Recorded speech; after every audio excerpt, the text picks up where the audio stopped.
Bonjour la famille, bienvenue sur ma chaîne YouTube. Moi c'est Julienne la Baronne. J'espère que vous allez très bien chez vous parce que moi je me porte à merveille.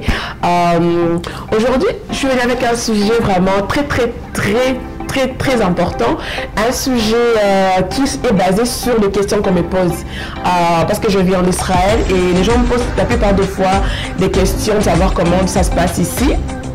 Bon, en fait, en gros, je parlais de la vie des Africains en Israël. En tout cas, les questions que je reçois toujours, c'est Julie, combien d'années tu as fait là-bas, comment tu fais pour vivre là-bas? Parce qu'ils ont fait des informations sur Israël en rapport des Africains, des informations qui sont assez négatives, quoi. C'est ce que le média montre.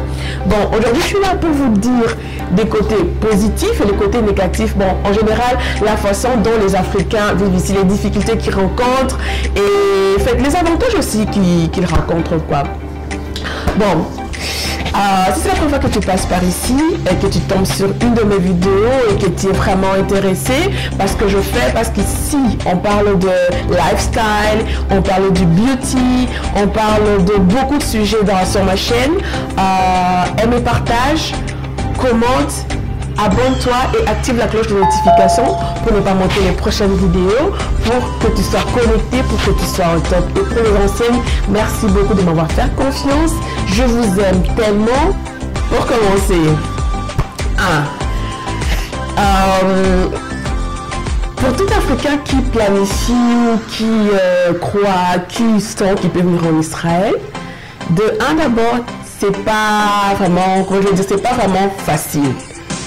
Parce que c'est pour arriver en Israël, il faut d'abord savoir qu'est-ce que tu viens faire ici, quels sont tes objectifs, si c'est un visa étudiant, si c'est du tourisme ou si tu veux rester ici. Et tout cela demande vraiment de grands processus parce que c'est les débuts qui justifient la façon dont tu vas vivre ici.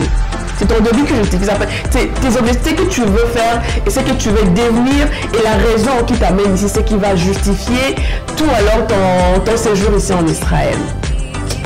Les Africains, nous rencontrons beaucoup de difficultés dans ces pays, pas possible, et beaucoup de personnes ne s'en sortent pas. Et je crois que les raisons sont, en tout cas, quand je vous donne les raisons, elles sont vraiment ce sont des raisons qui sont en tout cas trop touchantes. D'abord, quand un Africain arrive ici, la plupart de fois, tu peux être un étudiant, tu peux avoir un visa étudiant, là, tu n'es même pas permis de travailler. Mais ceux-là qui sont ici comme demandeurs d'asile, ont en tout cas des grandes difficultés, des gros soucis. Ce que les médias montrent, il y a deux parties aussi. Vraiment, ils sont très négatifs, quoi. On ne montre pas les côtés positifs. Comme les demandeurs d'asile ici, ils ont un très grand problème parce que déjà, il faut nombreux n'ont pas de visa de travail. Parce que c'est ça le noyau, c'est ça la base. Pour vivre ici, tu dois avoir un visa de travail parce que tu es dans un pays étranger, si tu ne travailles pas, comment est-ce que tu vas vivre? Comment est-ce que tu vas te débrouiller? Comment est-ce que tu vas...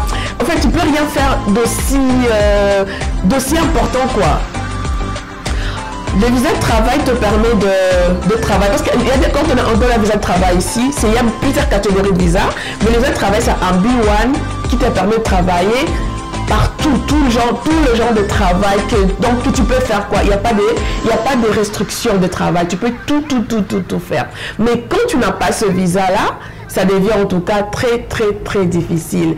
Bon, c'est à ce point-là que tout commence à devenir un peu trop difficile pour les Africains parce que les Africains qui ont ces visas sont en tout cas une petite catégorie, une très petite catégorie. Les autres sont là, chacun, ils ont d'autres visas, mais ils ne sont pas permis de travailler et c'est là que la situation devient un peu trop difficile. C'est pourquoi quand tu viens en Israël, il faut savoir ce qui t'amène ici. Si c'est un visa d'études, si c'est un visa touristique, il faut savoir ce qui va te permettre de survivre, qu'est-ce qui va te permettre de vivre ici en Israël, parce que la vie n'est pas en tout cas rose comme on voit dans la Bible, que c'est un pays où coule le lait, les miels, tout ça sont des récits bibliques, mais en réalité la vie est dure et le coût de vie est vraiment trop dur.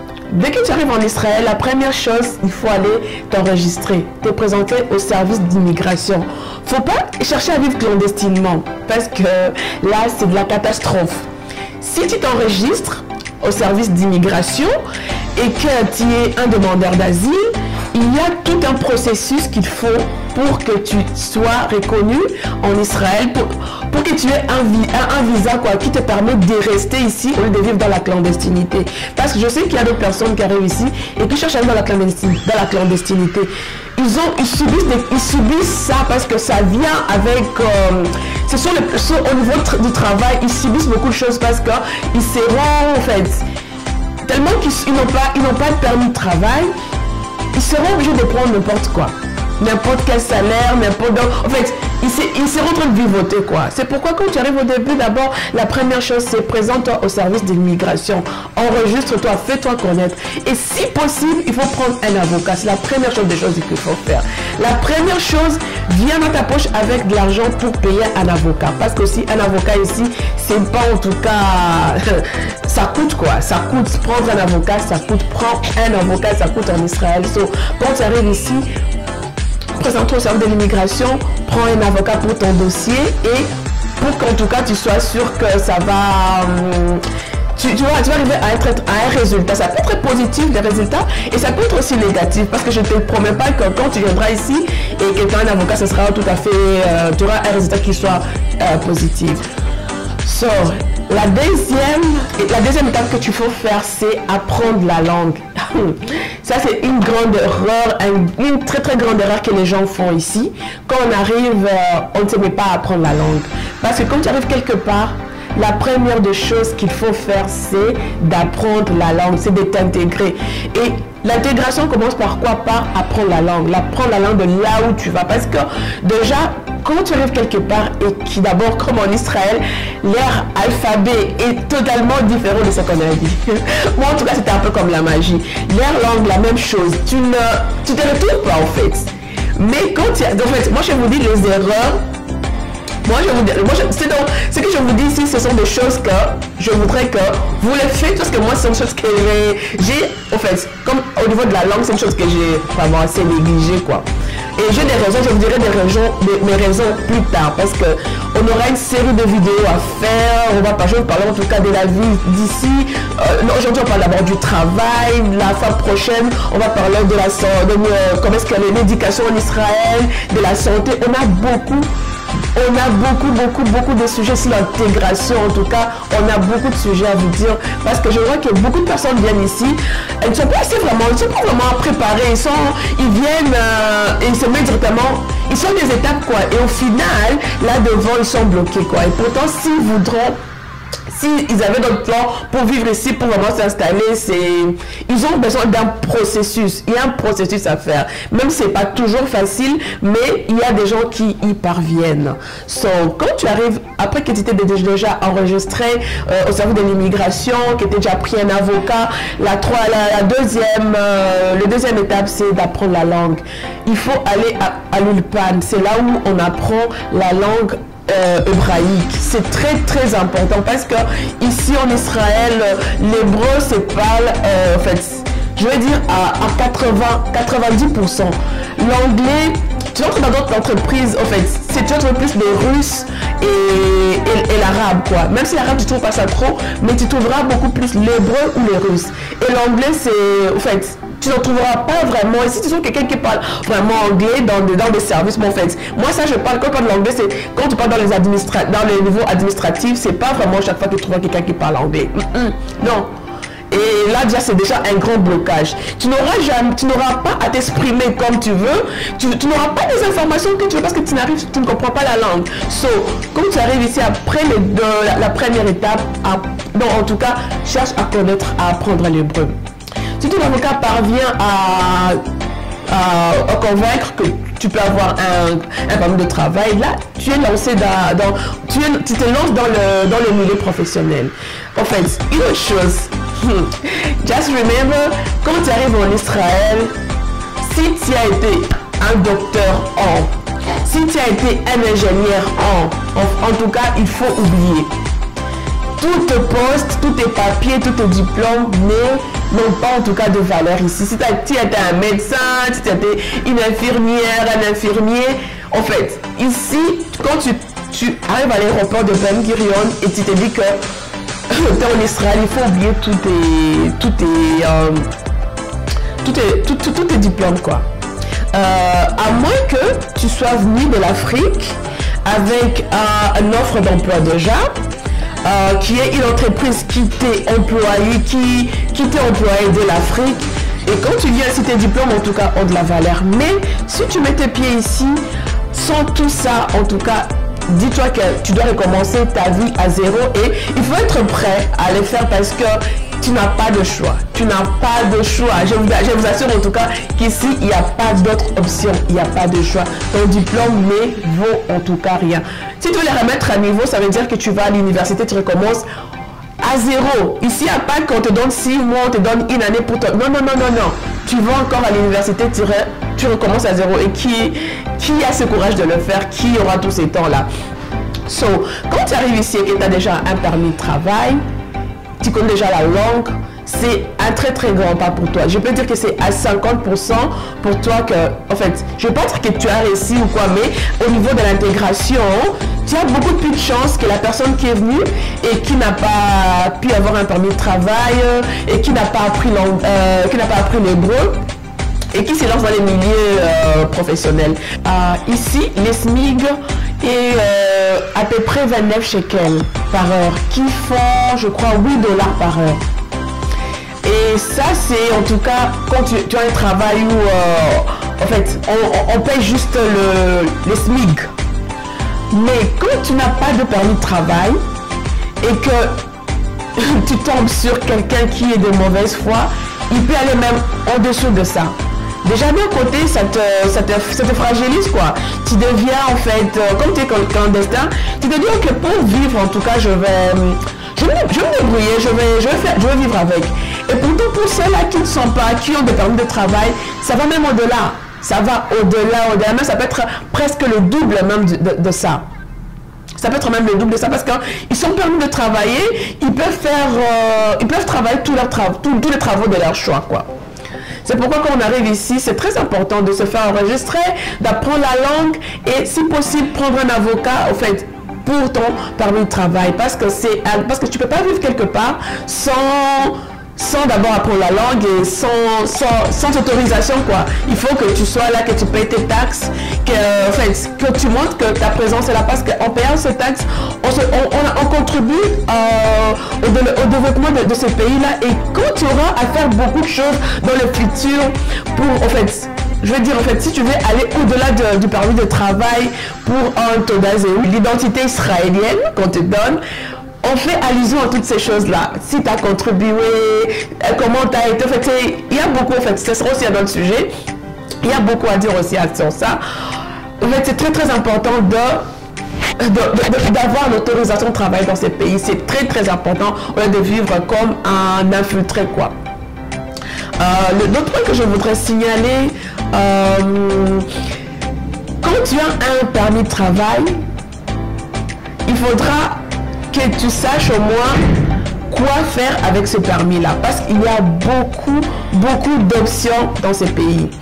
Il y a beaucoup de travail qui se présente dans ces pays. En fait, ce que je peux dire en vérité, sur 100% des Africains, si je peux prendre ces statistiques-là, sur 100% des Africains, je peux dire que 99% travaillent.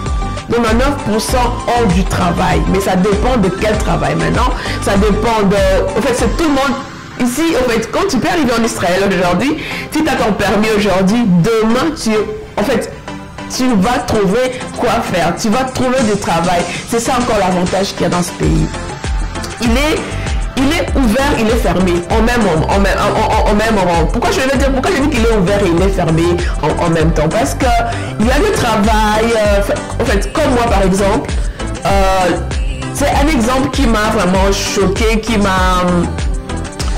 ça m'a fait du mal en fait parce que je voulais un travail que je voulais et je suis partie, le manager m'a demandé d'envoyer mon CV, j'ai envoyé mon CV et puis il m'a donné un rendez-vous, je suis partie On a causé, il m'a donné tout ce qu'il y a. En fait, il m'a parlé du travail, il a voulu savoir sur moi. Et au final, quand il m'a demandé que je donne mon taux d'azéoute, tout ça, le taux d'azéoute, comme je dis, c'est l'identité de la carte. C'est une carte d'identité israélienne parce que quand tu vis en Israël, normalement tu dois l'avoir. La plupart des fois, les gens pensent que c'est ça en fait, et pourtant ce n'est toujours pas ça. Quand tu pars pour un travail, on se dit peut-être que tu as un taux d'azote, tu n'as pas. Moi, quand je suis arrivée, il m'a demandé mon taux d'azote, je dis que je ne l'avais pas. Je dis, oh, pardon, je ne savais pas que tu n'avais pas de taux d'azote. Sinon, si j'aurais su, je t'aurais dit d'avance de ne pas venir. En fait, ça m'a vraiment choqué, ça m'a fait mal parce que c'était un travail que je voulais vraiment. C'est dans une très très grande compagnie. En fait, ce taux d'azote là, c'est un très très grand obstacle dans ces pays. Si tu ne l'as pas, tu veux avoir un permis de travail, c'est bon. Tu vas travailler, là c'est du côté du travail, tu vas travailler. Mais sur les autres plans de la vie, ici en Israël, le logement, tu peux faire d'autres formations. C'est très important de faire des formations qui vont te permettre de te lancer selon, en fait, dans la vie courante ici, voir, en fait, comment est-ce que tu peux aussi exceller dans d'autres choses. Augmenter une connaissance aussi augmenter une connaissance de plus sur toi parce que tu ne vas pas toujours te soucier d'être là en train de pleurer le sort de ton diplôme. Non. Quand tu arrives aussi en Israël, force-toi d'apprendre la langue. Après que tu aies appris la langue, avoir une formation. C'est très très important d'avoir de formation parce que c'est là que tout commence, c'est là que le travail commence parce qu'il y a des travails qui sont là où en tout cas tu ne seras même pas fier de présenter que tu fais ça. Mais quand tu as une formation quelconque tu seras fier de dire que je travaille pour ça. C'est trop important pour ton self-development, pour ton développement personnel quoi. Qu'est-ce que je voulais encore dire? Il y a beaucoup de points sur lesquels j'ai envie de parler, mais on va les développer petit à petit dans les prochaines vidéos. On va parler de l'éducation des enfants, les écoles, leur niveau, comment est-ce que, en fait, je vais vous montrer comment est-ce que les écoles diffèrent des endroits, des quartiers, des petites villes, de communes, quoi. Ça, c'est très très important, savoir où vivre, où c'est assez vivable pour l'éducation de nos enfants. Je vais vous parler aussi de la religion, quoi, parce que Israël, en fait, en Afrique, on a une idée là, quand c'était mis Israël, c'est un peu comme le paradis. Jérusalem, c'est au ciel déjà. Je vais vous parler aussi de la religion dans les prochaines vidéos. On aura aussi des visites guidées. Je vais vous présenter plusieurs places, plusieurs sites ici, parce que je sais que nombreuses personnes ont des idées qui sont, je sais pas. En fait, comme moi par exemple, quand je voulais venir en Israël, j'étais sûre à 100% que je trouvais des femmes voilées, des femmes qui sont toutes couvertes. Donc en fait, j'avais des idées là qui étaient vraiment, je sais pas comment. Mais quand je suis arrivée ici, je suis retrouvée une très très grande réalité. Elle était vraiment différente de ce que je pensais. So, pour les prochaines vidéos, on va parler, on a beaucoup de choses en tout cas à se dire, beaucoup de points à développer pour vous montrer à quoi est-ce que ressemble Israël, c'est que les Africains, comment est-ce qu'on vit ici, quels sont les avantages, quels sont les inconvénients partout, où est-ce qu'on rencontre vraiment beaucoup de difficultés, où on n'arrive pas à s'en sortir. En tout cas, on aura à parler de beaucoup, on aura beaucoup à se dire. Alors mes chers, soyez prêts, restez connectés. Si cette vidéo t'a vraiment plu, partage-la avec une autre personne qui veut savoir aussi plus sur Israël, parce que c'est très très important avant d'aller dans un pays que tu connais pas, de te renseigner quoi, de ce qui t'attend là-bas et de te préparer assez, parce que c'est toujours différent de notre pays, c'est toujours différent de là où on vient, les modes de vie, la façon dont les gens voient les choses, la façon dont les gens se comportent, les comportements, le behave, c'est différent de ce qu'on a toujours dans notre pays d'origine. C'est pourquoi c'est bien de s'informer avant d'aller dans un pays étranger. C'est très très bien de s'informer, c'est très important. Alors mes amours, on se voit à la prochaine pour une autre vidéo. Bye bye.